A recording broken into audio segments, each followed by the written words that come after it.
এখানে দেখেন আজকে কি হয়েছে, এই যে আমি কাপড়ের সাথে সাথে টাকাও ধুয়ে ফেলছি। কারণ হচ্ছে টাকা ডাইনের আব্বুর আর কি পকেটে আসছিল লং পেনের। তো ওটা আর কি দেখি নাই, তারপরে কাপড় ধুইছি অনেক সময় পরে ভিজানো আসছিল। তারপরে আর কি কাপড় যখন ড্রাই হতে দিচ্ছি তখন আর কি দেখি টাকাটা বের হয়ে আসছে আর কি একাই। তো ওখানে কাপড়ের উপরে টাকাটা ছিল। তো দেখি যে একদম টানা টানা হয়ে গেছে, নতুন 50 টাকার নোট একটা। তো ওটা আর কি শুকাতে দিলাম। আর এখানে যে রাত্রেবেলা ইনার আব্বু একটা কেক নিয়ে আসছে ইনার জন্য। তো ওর আর কি জ্বর আসছে, তার জন্য কিছু খাইতেছিল না, বলছিল যে বার্থডে কেক খাবে। তো এই তো দেখতে পাচ্ছেন এখানে কেক কাট করতেছে, কারণ হচ্ছে কেক আনলি ওর আর কি বার্থডে। তো প্রতিদিনই বাচ্চাদের আর কি প্রতিদিনই বার্থডে থাকে। তো সেই জন্য আর কি যে কেকটা কাটতেছে, দুই বোনে খেয়ে নিতেছে আর কি। আসসালামু আলাইকুম, সবাই কেমন আছেন? আশা করি যে যেখানে আছেন সবাই অনেক ভালো আছেন এবং সুস্থ আছেন। আলহামদুলিল্লাহ আমরা অনেক ভালো আছি। নায়ামোজ ব্লগ থেকে আরও একটা নতুন দিনে নতুন ভিলেজ লাইফস্টাইল ব্লগ ভিডিও নিয়ে আপনাদের মাঝে চলে আসলাম। আশা করছি ভালো লাগবে। একটা লাইক দিয়ে পুরো ব্লগটির সাথেই থাকার অনুরোধ রইল, কারণ হচ্ছে ছোট্ট একটি ভিডিও নিয়ে আপনাদের মাঝে চলে আসছি।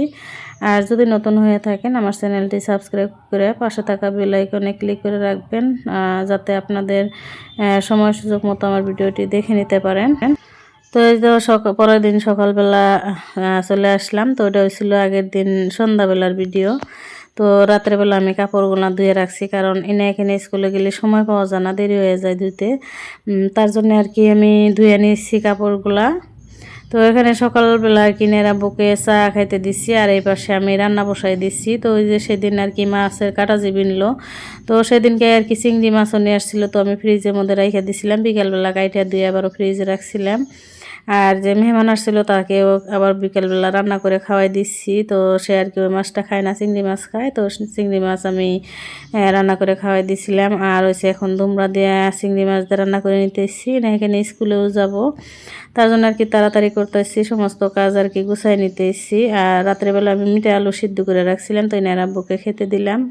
গ্রামের গৃহিণীরা এই কাজটি করতে পারেন, অল্প খরচে অনেক বেশি লাভবান হতে পারেন যদি আপনারা এই ধরনের আর কি হাঁস মুরগি পালন করতে চান।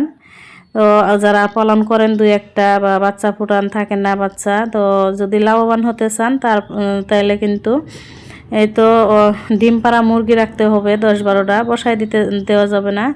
তো বসায় দিলে কি হয়, ওইটা মুরগি আর কি ডিম দিতে অনেকটাই সময় লাগে। আর যদি ডিম পাড়া মুরগি রাখেন আপনি, তো ডিম দিলে আর কি কুচা ভাঙাই দিলে কুচা হলে তারপরে কিন্তু আবারও ডিম দেয়। তো এইভাবে কিন্তু আমরা অনেকটাই লাভবান হতে পারি।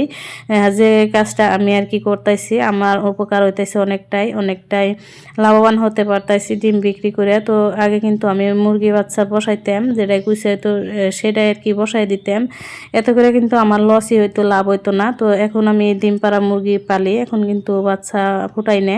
তো ডিম পাড়া মুরগি পাইলে কিন্তু আমার এখন অনেকটাই আর কি টাকা ইনকাম করতে পারতাইছি, প্রত্যেক মাসে অনেক টাকাই আসতেছে। কারণ হচ্ছে সবসময় তো মুরগি ডিম পাইরাই আছে। তো আমার মতো যারা হাঁস মুরগি পালতে পছন্দ করেন তারা কিন্তু এভাবে ডিমওয়ালা মুরগি আর কি ডিম পাড়া মুরগি পালন করতে পারেন। সবার সুস্থতা কামনা করে আজকে এখানে বিদায় নিচ্ছি। সবাই ভালো থাকেন, সুস্থ থাকেন, আল্লাহ হাফিজ।